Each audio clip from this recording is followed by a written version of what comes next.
कश्मीर जाने का कितना खर्चा है मालूम है? कितना? कम से कम 1000 रुपया। अरे इतना पैसा कहाँ है हमारे पास? ये सब मुझे नहीं मालूम, जाओगे कि नहीं बताओ। अरे लेकिन इतना रुपया आएगा कहाँ से?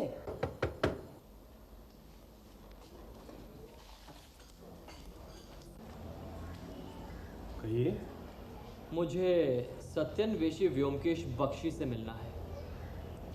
आइए। आइए बैठिए। क्या काम?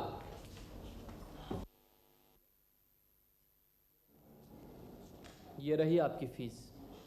मेरा काम कुछ अजीब सा है, इसलिए अगर अचानक मेरी मौत हो जाए तो मेरी मौत किसने और कैसे की, इसकी तहकीकात आप करेंगे। मरने के बाद ये मुमकिन नहीं होगा, इसलिए पैसे पेशगी दे रहा हूं। गिन लीजिए, पूरे 1000 हैं।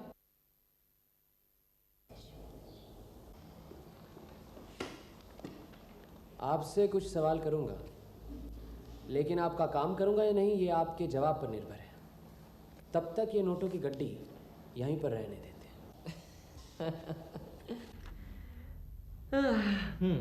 नहीं, थैंक यू।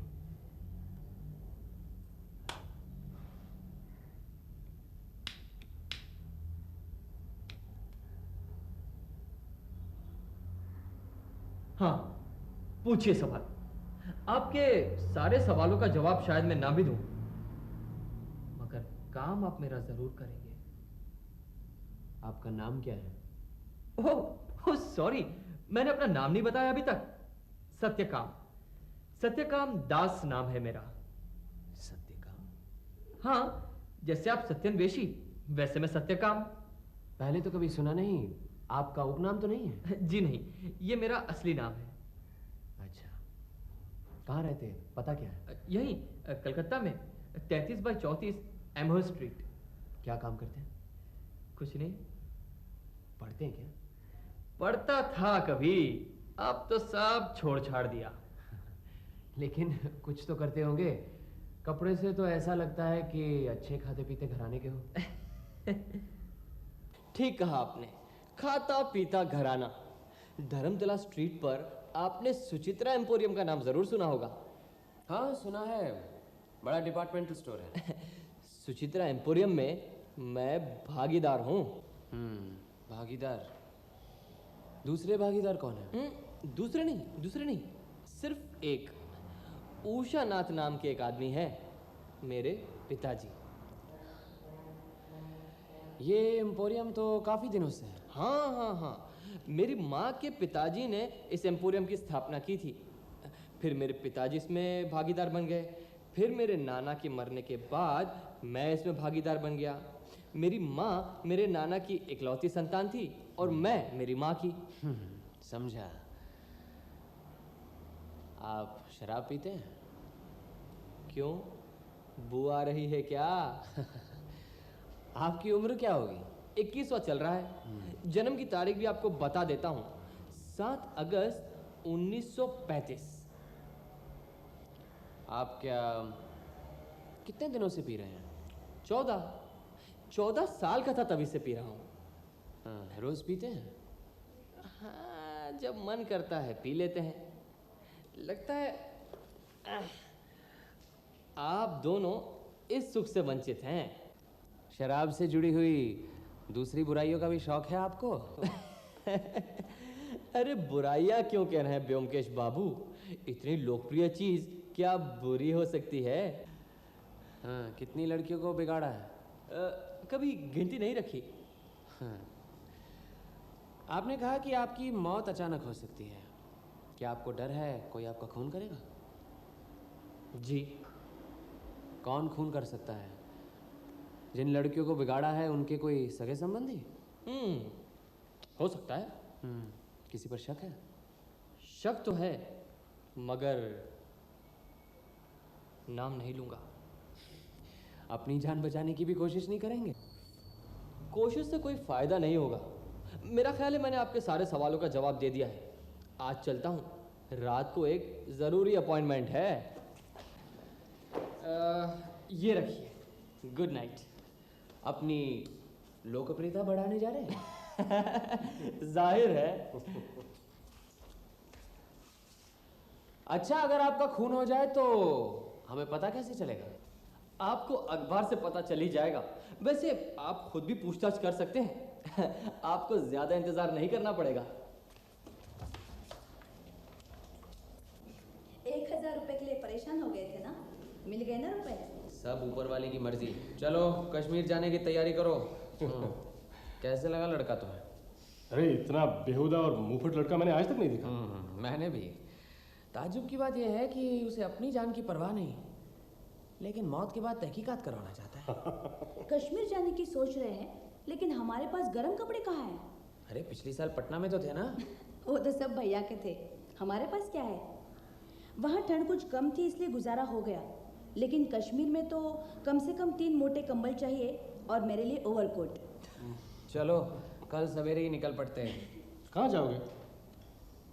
सुचित्रा एम्पोरियम, 1 पंथ 2 काज। लो संभालो। कितने में मिला ये सब? भाभी, वो जो कल लड़का आया था ना, हाँ उसकी दुकान से लिया हमने ये सब। कम से कम 20% का डिस्काउंट दिया उसने। सच? हाँ। बहुत ही अच्छा लड़का है। हाँ बहुत अच्छा है।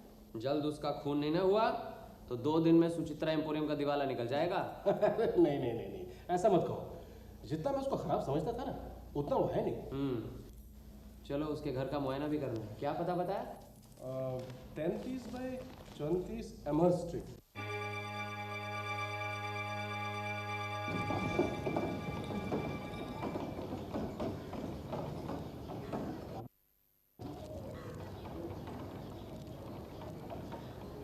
मुमताज बाबू, कहिए। मुझे नहीं पहचाना? पिछली पूजा में आपके यहाँ गया था चंदा लेने, नंदलाल घोष। आप ही के मोहल्ले में रहता हूँ।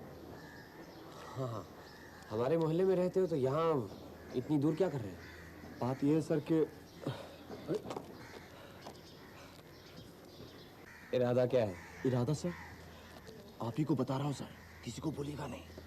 वो सामने वाले मकान में एक लौंडा रहता है, उसकी मरम्मत करनी है। अच्छा, क्यों? तो सर बात यह है कि वजह है सर, लेकिन सर आप इस मोहल्ले में क्या कर रहे हैं? आप इस मोहल्ले में किसी को पहचानते हैं? सत्यकाम को पहचानता हूँ। क्यों? उसी की पिटाई करने चाहते हैं? अरे सर, आप सत्यकाम को पहचानते हैं? खास जान पहचान नहीं है, लेकिन उसकी पिटाई क्यों करना चाहते हैं? उसने तुम्हारा कुछ बिगाड़ा है क्या? ये एक लंबी दास्तान है सर। अगर आप सब जानना चाहते हैं तो पास में भूतेश्वर का अखाड़ा है। आप मेरे साथ चलिए, मैं सब बताता हूँ आपको। चलिए सर। चलो।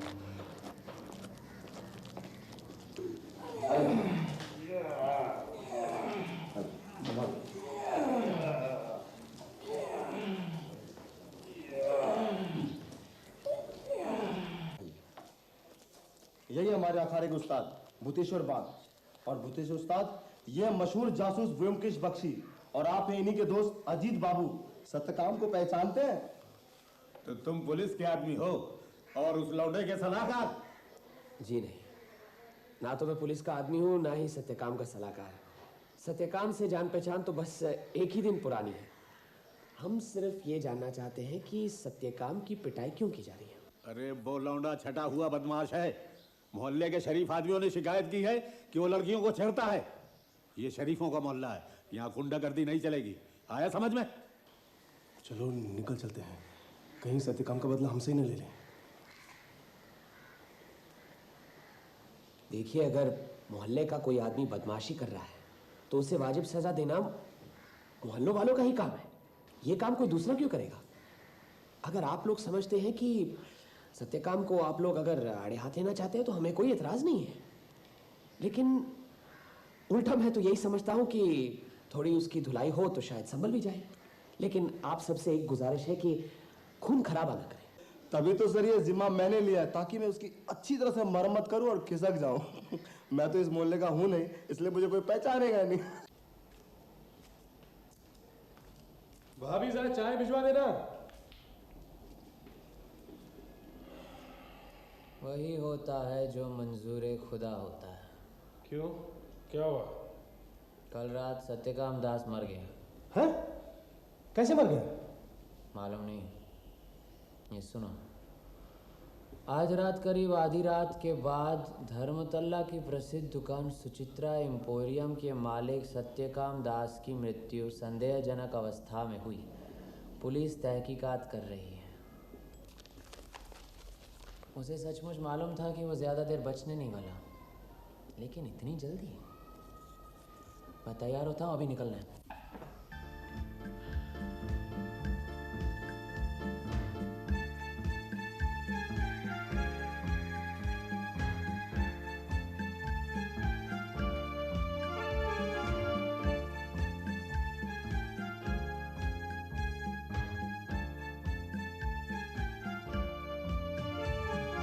ये क्या है? ये तो रूपहरी कागज है जो सिगरेट के पैकेट में होता है ना। हाँ। गोंद से चिपकाया गया है। माफ कीजिए, आपको परेशान करने आए हैं। मेरा नाम ब्योमकेश बख्शी है और ये अजीत मेरे साथी। कुछ खास काम है क्या? आज मैं जरा, मेरे घर में एक दुर्घटना हो गई है। जी मुझे मालूम है, इसलिए हम आए हैं। सत्यकाम की मौत हो गई है ना, आज ही अखबार में पढ़ा। आप सत्यकाम को जानते थे? जी हाँ, परसों ही मुलाकात हुई थी। मेरे सामने एक प्रस्ताव रख गए थे। कैसा प्रस्ताव? कि अगर अकस्मात उनकी मौत हो जाए तो मैं उनकी मौत की वजह की छानबीन करूं। बैठिए।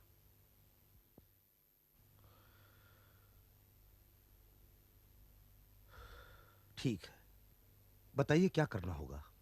कल रात कब और किस तरह सत्यकाम की मौत हुई, कुछ बता सकते हैं आप?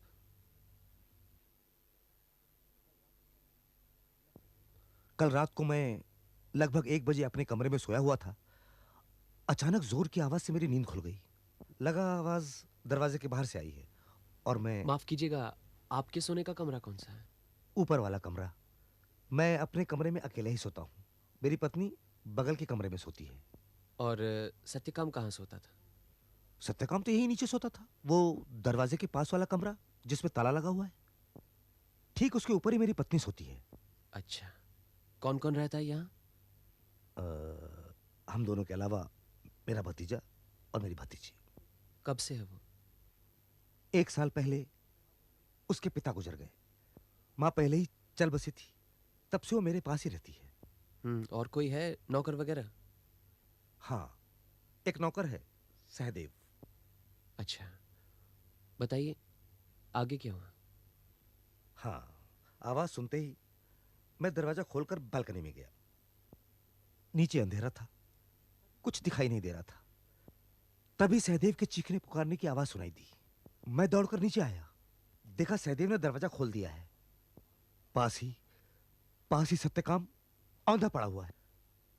उसकी पीठ में गोली लगी हुई है। बंदूक की गोली? हाँ। सत्यकाम रोज देर से आता था। सहदेव बरामदे में ही सोता था। खटखट की आवाज सुनते ही वो दरवाजा खोल देता था। कल आवाज आने पर दरवाजा खोलने से पहले ही किसी ने सत्यकाम पर पीछे से गोली चला दी। मौत गोली से हुई। फिर क्या? फिर पुलिस को इत्तला कर दी। सत्यकाम के कमरे पर ताला कौन लगाता है? वो खुद। जब भी वो कहीं जाता था, खुद ही कमरे में ताला लगाकर जाता था। और उस ताले की चाबी क्या पुलिस के पास है? हाँ। अच्छा, पुलिस ने कमरा खोलकर नहीं देखा? नहीं। ठीक है, आपसे तो और कुछ नहीं पूछना, लेकिन आपके घर के लोगों से तो एक सवाल करने हैं।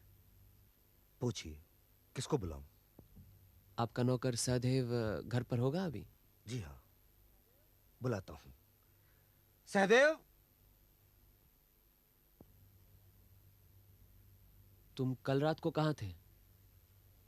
हुजूर, मुझे कुछ नहीं मालूम। मैं पूछ रहा हूँ कि कल रात को जब सत्यकाम ने दरवाजा खटखटाया था, तब तुम क्या जगे हुए थे? हुजूर, मुझे कुछ नहीं मालूम। कोशिश करो, याद करने की कोशिश करो कि तुमने उस वक्त किसी गोली की आवाज सुनी? नहीं हुजूर, मुझे कुछ नहीं मालूम। अरे ठीक है, तुम्हें कुछ नहीं मालूम, लेकिन गोली की आवाज सुनाई दिया नहीं? नहीं हुजूर, कुछ नहीं मालूम। देखो सहदेव, डरने की कोई बात नहीं, मैं सिर्फ ये पूछना। हुजूर, मुझे कुछ नहीं मालूम। जाओ। अपनी भतीजी को बुलाएंगे आप? सहदेव तुम जाओ, चुमकी को भेज दो।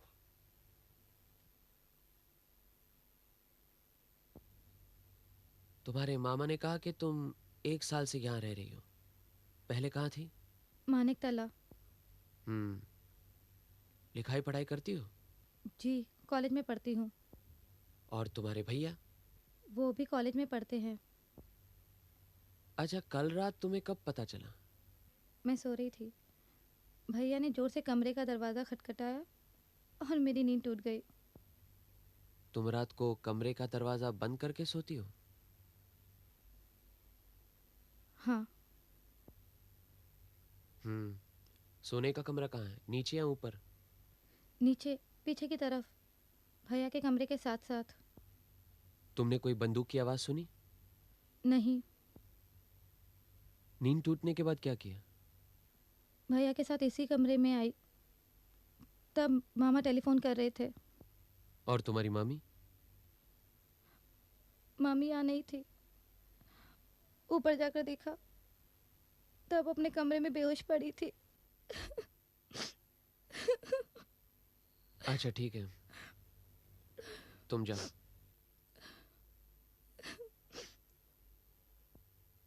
आपकी पत्नी से मुलाकात हो सकती है? क्या चाहते हैं आप? क्यों आए हैं यहाँ पर? क्षमा कीजिए, मेरा फर्ज बनता है, इसीलिए आप लोगों के सामने कुछ गुस्ताखी कर रहा हूँ। आपको तो किसी ने नहीं बुलाया। आपका यहाँ कोई फर्ज नहीं है। जाइए आप, हमें परेशान करने की कोई जरूरत नहीं। क्या आप नहीं चाहती कि सत्यकाम की मृत्यु के रहस्य का कोई समाधान हो? बिल्कुल नहीं चाहती। जो होना था सो हो गया। जाइए आप और छुट्टी कीजिए।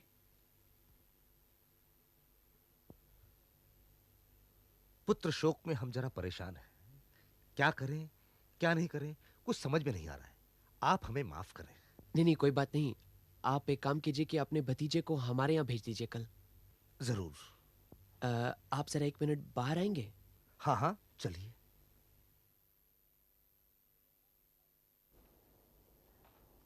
आइए। उषानाथ बाबू, ये यहाँ क्या लगा हुआ है? क्या मालूम, पहले तो कभी गौर नहीं किया। हाँ, लेकिन ये हाल ही में चिपकाया गया है। अगर यहाँ पर कोई छोटा बच्चा होता तो शायद पूछते, लेकिन आप पूछिए किसने लगाया है। सहदेव, चुमकी, जरा इधर आओ। मुझे कुछ नहीं मालूम साहब। ठीक है, जाओ चुमकी को भेज दो। पूछिए क्या पूछना है। चुमकी, ये यहाँ पर क्या लगा हुआ है, तुम्हें मालूम है? मुझे नहीं पता किसने कब लगाया, लेकिन कल शाम ये यहाँ नहीं था। अच्छा ठीक है, इसे यहीं पर लगा रहने दीजिए। हाँ? अच्छा उषानाथ बाबू, नमस्कार। नमस्कार। चलो अजीत। नमस्कार भवानी बाबू, नमस्कार। अरे आप इसमें कहाँ से उलझ गए? बस यूं ही समझिए, उलझ गया। बैठ सकते हैं? बैठिए बैठिए, बैठेंगे क्यों नहीं आप। वैसे लड़का पक्का शैतान था। जिसने भी उसका खून किया उसने उस परिवार पर बहुत बड़ा उपकार किया है, और ऐसे खूनी को तो इनाम मिलना चाहिए। बिल्कुल ठीक कहा आपने। आप अपनी कार्यवाही करते रहिए, मैं तो सिर्फ सत्य की खोज। जी। कहिए, क्या जानना चाहते हैं? पूछिए पूछिए। पोस्टमार्टम की रिपोर्ट आ गई? शाम तक आ पाएगी। तो ठीक है, शाम को मैं टेलीफोन कर लूंगा। लेकिन मौत तो बंदूक की गोली से हुई थी ना?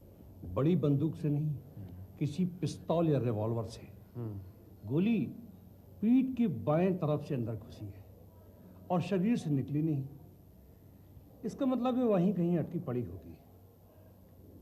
गोली पीठ से घुसी है, इसका मतलब है कि सत्यकाम पर वार करने वाला सत्यकाम के पीछे होगा।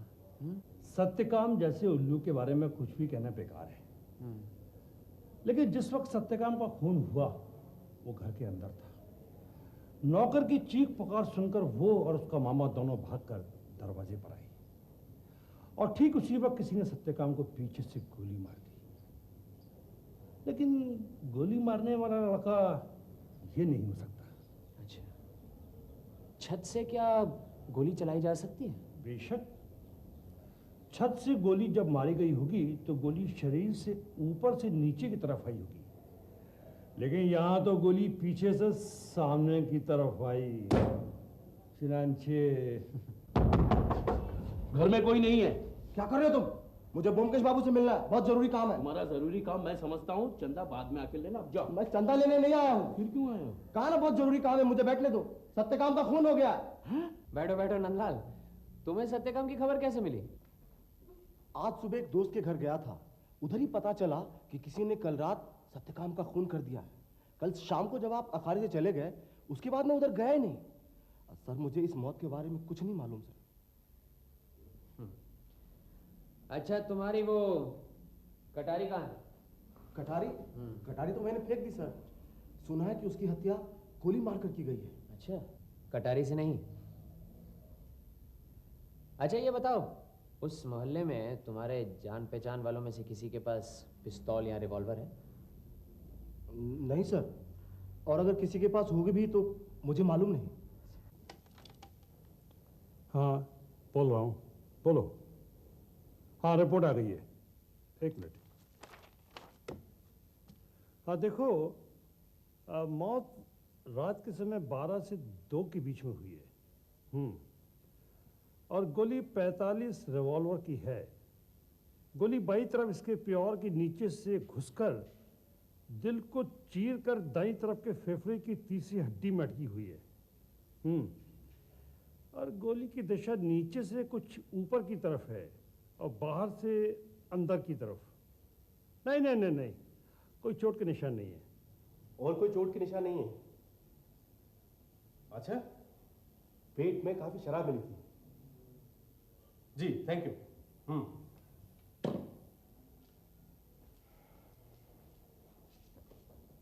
गोली की दिशा क्या बताई? नीचे से ऊपर की तरफ और बाहर से अंदर की तरफ। मतलब गोली चलाने वाला पीछे जाड़ में बैठा छुपा था और उसने बैठे बैठे गोली चलाई थी। बैठकर गोली चलाई? क्यों? ये मुझे क्या मालूम, उसने मुझसे पूछ के थोड़ी गोली चलाई थी। मैं तो सोने जाती हूँ। तुम कहना चाहते हो कि खूनी पहले से ही अहाते के अंदर छुपा बैठा था और जब सत्यकाम ने बड़ा फाटक बंद करके 25-30 कदम चलकर दरवाजा खटखटाया तो खूनी ने गोली चलाई। मैं पूछता हूं क्यों? क्यों? सत्यकाम जब फाटक खोल कर आया उसने तब क्यों नहीं गोली चलाई? उसी में उसका फायदा था और फिर गोली मारकर फाटक से भाग भी जाता। हाँ, वार खाली जाने का भी कोई अंदेशा नहीं था। क्यों? सवाल का जवाब क्या है, तुम्हें बताओ। जवाब यह है कि खूनी ने पीछे से गोली नहीं चलाई। और इससे भी ज्यादा गंभीर समस्या है रूपहरी चक्का। वो किसने लगाया, कब लगाया, क्यों लगाया? मतलब रूपहरी चक्के का भी कोई गूढ़ मकसद है? जरूर है। बस उस मकसद का पता लग जाए तो इस समस्या का समाधान हो सकता है। तुम एक काम करो, सवेरे जल्दी ही उषानाथ बाबू के मकान पर जाओ। हाँ। और शीतांशु को यहाँ ले आओ। आओ। नमस्ते। ये लो। नमस्कार। आओ सितांशु, आओ, बैठो बैठो बैठो। उस दिन तुम घर पर मिले नहीं और तुम्हारी मामी कुछ बिगड़ सी गई थी, इसलिए कुछ सवाल तो कर नहीं सका तुमसे। 2-4 सवाल पूछने। क्या उम्र है तुम्हारी? 20 साल। ये बताओ, जिस रात सत्यकाम का खून हुआ था क्या तुम जगे हुए थे? जी।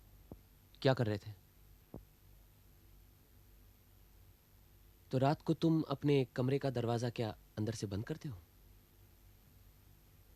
नहीं, उस रात जब सब सो गए तो क्या तुम बाहर गए थे? जी नहीं। मेन दरवाजे के अलावा घर से बाहर जाने का कोई और रास्ता है? पिछला दरवाज़ा। पिछला दरवाजा? उस रात कोई पिछले दरवाजे से बाहर गया था? जी नहीं, अगर कोई गया होता तो मुझे मालूम होता, क्योंकि मेरा कमरा दरवाजे के पास है। दरवाज़ा खुलते वक्त चरमर की आवाज़ करता है, इसके अलावा उस पर ताला पड़ा रहता है। उसकी चाबी किसके पास है? सहदेव के पास। अच्छा, सत्यकाम रात को हमेशा देर से लौटता था, ये तुम्हें मालूम था? जी। तुमने कभी रिवॉल्वर इस्तेमाल किया है? सत्यकाम के पास रिवॉल्वर था? मुझे मालूम नहीं, शायद नहीं था। घर में कोई पिस्तौल, रिवॉल्वर, बंदूक? मालूम नहीं। सत्यकाम के साथ तुम्हारा व्यवहार कैसा था? मेरा उसके साथ कोई व्यवहार नहीं था। मैं और वो एक दूसरे से बातचीत नहीं करते थे। क्योंकि वो दुष्चरित्र था, इसलिए। अच्छा, तुम अपने पिता से प्यार करते थे तो अपनी बहन से भी बहुत प्यार करते हो?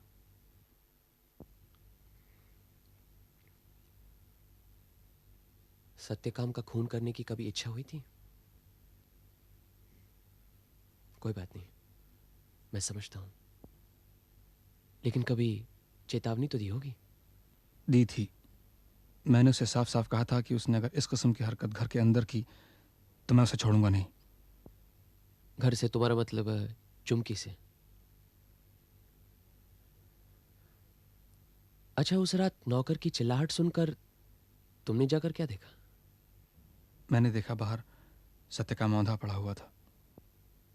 लेकिन तुमने देखा कैसे? वहां तो अंधेरा था। उसके हाथ में एक टॉर्च थी जो जल रही थी। फिर मामा ने भी बाहर की बत्ती जला दी थी। तुम्हारे मामा मामी तो सत्यकाम को लेकर काफी परेशान रहते थे ना? कैसी परेशानी? मतलब आपस में झगड़ा अक्सर जो इस तरह होता रहता है। नहीं, ऐसा कुछ नहीं था। उन लोगों में कभी झगड़ा नहीं होता। बिल्कुल नहीं? नहीं, वो तो एक दूसरे से बात भी नहीं करते। बात नहीं करते? मतलब मामा मामी से बात नहीं करना चाहते, मामी उनसे बात नहीं करना चाहती। अच्छा, कब से? जब से मैं यहाँ हूँ। पहले जब हम मानिक तला में थे, मैं अक्सर यहाँ आया करता था। उस वक्त भी ये लोग आपस में बातचीत नहीं करते थे। आइए आइए, मैं आप ही के बारे में सोच रहा था। बैठिए। मैं इंस्पेक्टर भवानी प्रसाद जी के पास गया था। अच्छा। सोचा था कुछ जानकारी हासिल करूं, कुछ पता नहीं चला। सब भाग्य में लिखा है। इस लड़के की दुश्चिंता ने हम दोनों की जिंदगी बिगाड़ के रख दी। अब ये नहीं रहा तो सोचता हूं अपनी पत्नी को लेकर कहीं घूम आऊं। कलकत्ते के बाहर जाऊंगा, तभी मन को शांति मिलेगी। ये बात तो है, लेकिन आप कहाँ जाएंगे? कहीं भी, काशी, वृंदावन, दिल्ली, आगरा, लेकिन पुलिस को एतराज तो नहीं होगा? पुलिस को इत्तला करके जाइए ना। मेरे हिसाब से कोई एतराज तो नहीं होना चाहिए। फिर तो मैं कल परसों ही चला जाता हूँ। कलकत्ते में अब मेरा दम घुटने लगा है। तो क्या आप अपनी दुकान बंद करके जाएंगे? सुचित्रा? नहीं नहीं, वो हमारे खजांची है ना धनंजय बाबू, हाँ, वो चलाएंगे। अच्छा। वो हमारे ससुर के जमाने से हैं। और फिर मैं सोच रहा हूँ कि सितांशु है ना, वो भी दुकान संभाले। पढ़ लिख कर क्या करेगा, आखिर दुकान उसे ही तो संभालनी है।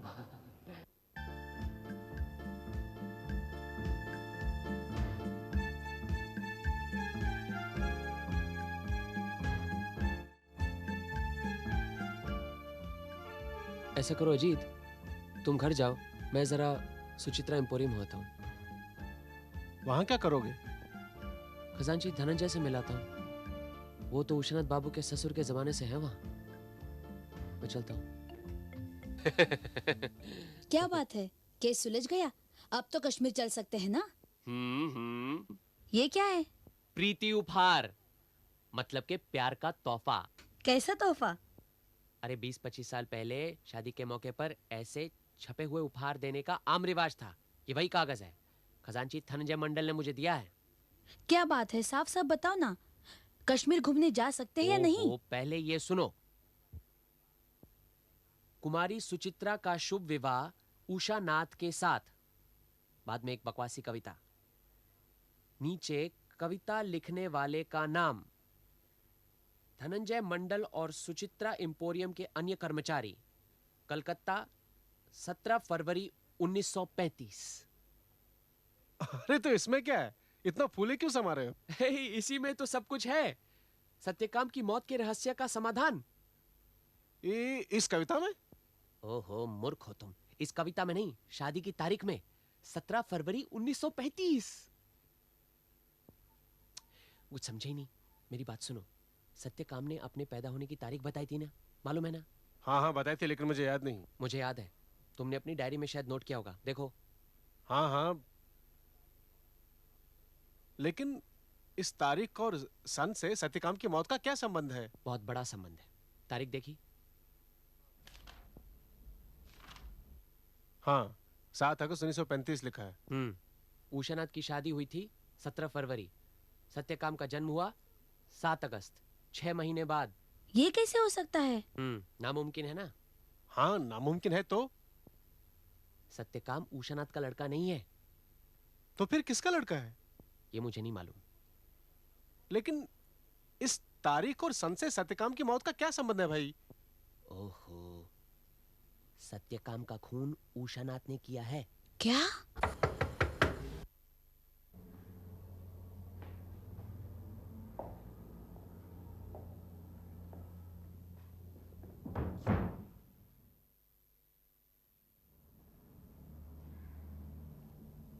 आप धनंजय बाबू से मिलने गए थे? हाँ गया था। क्यों मिलने गए थे? जो कुछ भी जानने गया था पता चल गया। क्या जानने गए थे? सब पता चल गया है उषानाथ बाबू, यहाँ तक के दरवाजे पर रूपहरी चक्का क्यों चिपकाया गया था वो भी। जो कुछ भी पता लगा है उसे अदालत में साबित कर सकते हैं? आपकी शादी की तारीख और सत्यकाम के जन्म की तारीख को छोड़कर बाकी सब तो साबित करना शायद मुश्किल होगा, लेकिन मैं कुछ साबित नहीं करना चाहता, सिर्फ जानना चाहता हूँ। सत्यकाम ने मुझे अपनी मौत के बारे में छानबीन करने को कहा था, और कुछ नहीं।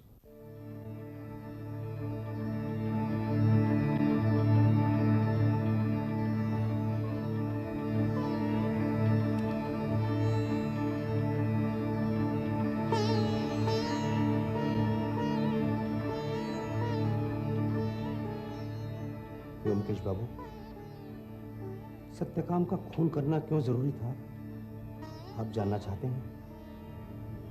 हाँ जरूर। सन 1923 में रमाकांत चौधरी ने सुचित्रा एम्पोरियम की स्थापना की। उनके एक ही संतान थी, सुचित्रा। उसी के नाम पर उन्होंने दुकान का नाम भी रखा। उषानाथ बाबू ने एक मामूली सेल्समैन की हैसियत से सुचित्रा एम्पोरियम में नौकरी की। तब उनकी उम्र करीब 21 या 22 की होगी। गरीब घर का अनाथ लड़का था, दिखने में सुंदर और मेहनती।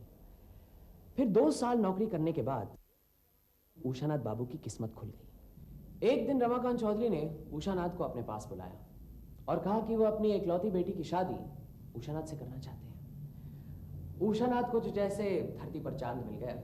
कुछ दिनों के बाद दोनों की धूमधाम से शादी हो गई। उषानाथ बाबू के सहकर्मियों ने प्रीति उपहार के तौर पर एक मलमल जैसे कागज पर कविता छपवाकर उन्हें भेंट दी।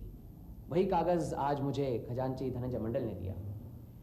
लेकिन शादी की पहली रात को ही उषानाथ बाबू को पता चल गया कि रमाकांत चौधरी ने अपनी इकलौती बेटी की शादी एक गरीब मामूली कर्मचारी से क्यों की।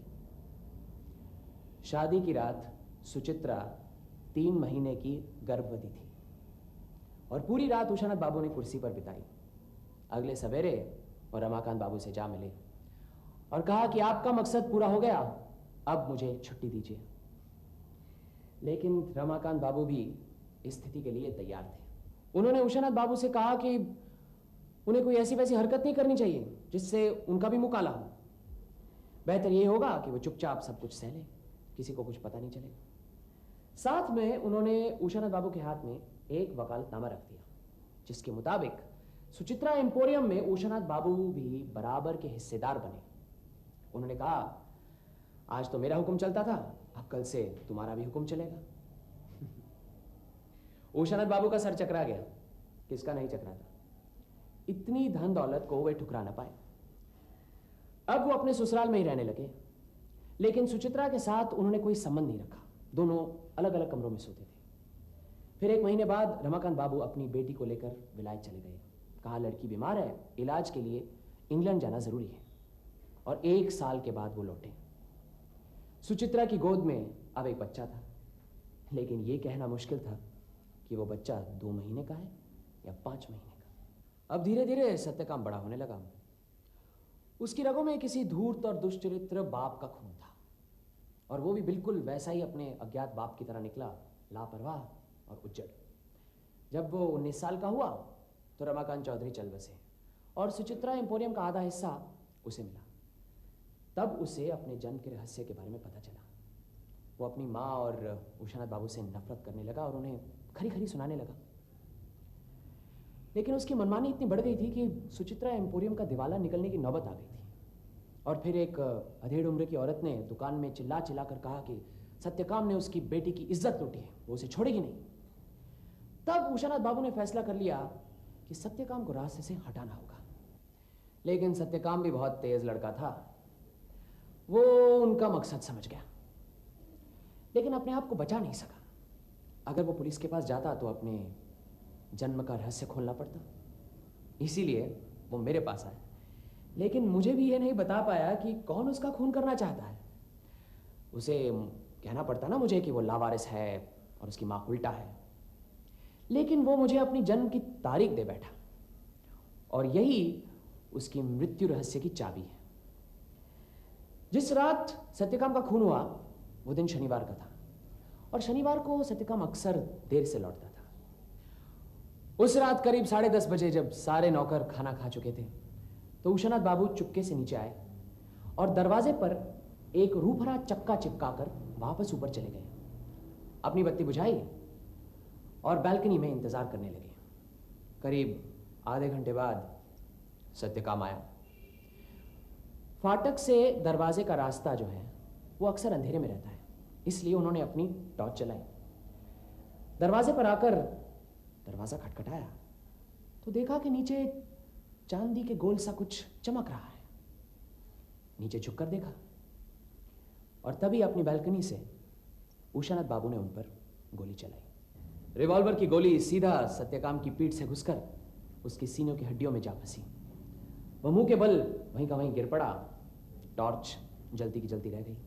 जाने से पहले वो मुझसे कह गए कि करीब 21 साल से जैसे वो और उनकी पत्नी शमशान की जिंदगी जी रहे हैं। अब पिछला सब कुछ भुलाकर वो अपना जीवन एक नए सिरे से शुरू करना चाहते हैं। उन्होंने मुझसे अनुरोध किया कि उनकी जिंदगी की कहानी किसी के सामने मत दोहराओ, उन्हें जीने का एक मौका दो। अब तुम ही बताओ मैं क्या करूं?